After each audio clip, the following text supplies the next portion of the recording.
Here we are at Bushy Run Battlefield.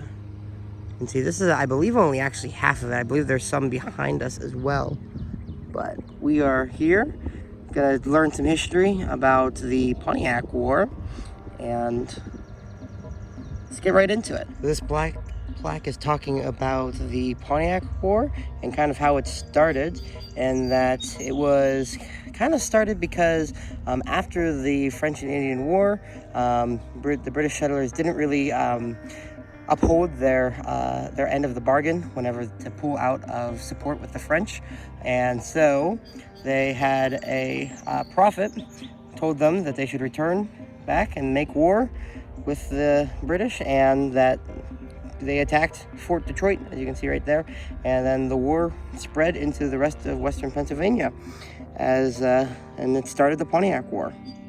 There is a museum here at the Bushy Run Battlefield.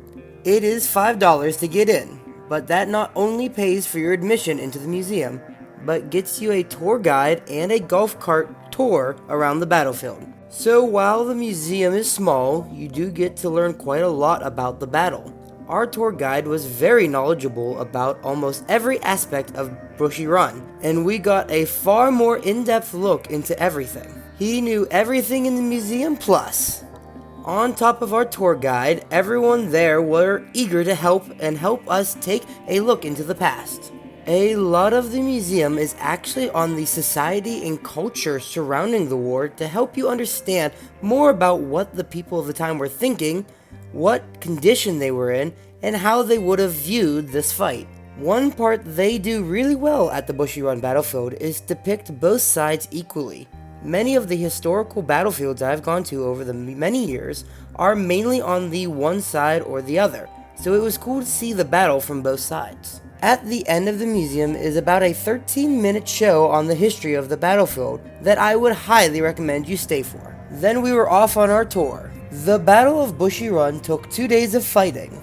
This hill is where day 1 happened. Colonel Henry Bouquet was making his way to Fort Pitt with 460 men to help resupply the fort for the Pontiac War. This is where they ran into a camp of Native American forces. The Native Americans stayed on the top of this hill, and they were shooting down on the unexpecting army. Colonel Henry Bouquet then ordered a retreat back to Edge Hill on the other side of the valley so they could regroup and get ready for the next day. While heading to the second battle site, I should mention that the battles were deep in the forest, one that has since become the field you're seeing here.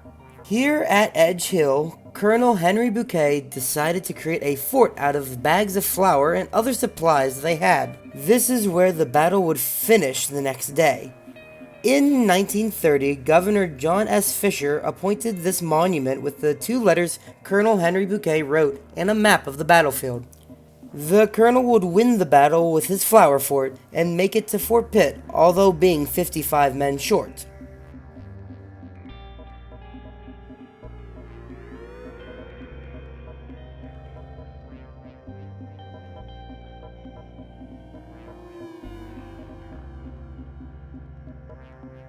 On the other side of the road is Bushy Run Park. This park has many trails going through the woods, which are lovely to explore, as well as a replica of one of the houses from that time. There's the cabin in all of its glory. It's quite cute there, sitting in like the middle with the background of the trees there. It's quite nice.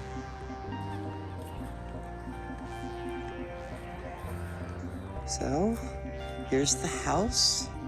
I don't see any signs or anything like talking about it, but you can see the different architecture on it.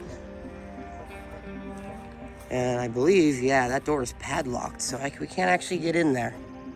But it's interesting that this house has been built up on stilts. I knew they used to do that, but some of these stilts look kind of precarious.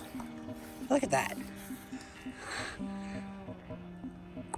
Oh, yeah, you can see the hole underneath there. How fun would it be to walk out your house and a rattlesnake or something underneath your feet? Oh, there's a hole. Oh, there, look at this one. Look at this. I'm sure it's perfectly safe, but man, that looks scary. Here, a hole You see inside? I know, I might need to try to turn on my flash or something. There, I can't see too much of it still, but you can see some of the stuff on the inside. Well, let's go check this out. It's right beside the house. So we're currently walking down the homestead loop. It just seems to be a walk around in the woods. I'll bring you guys back in if there's any landmarks or anything. But for right now, go ahead and enjoy just a pleasant walk through the woods.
So we've been walking down the path, and we are about to cross a little bit more of like an actual road that's for like a small car or something to be able to get down. We don't know where exactly that goes, but we're gonna continue along our path.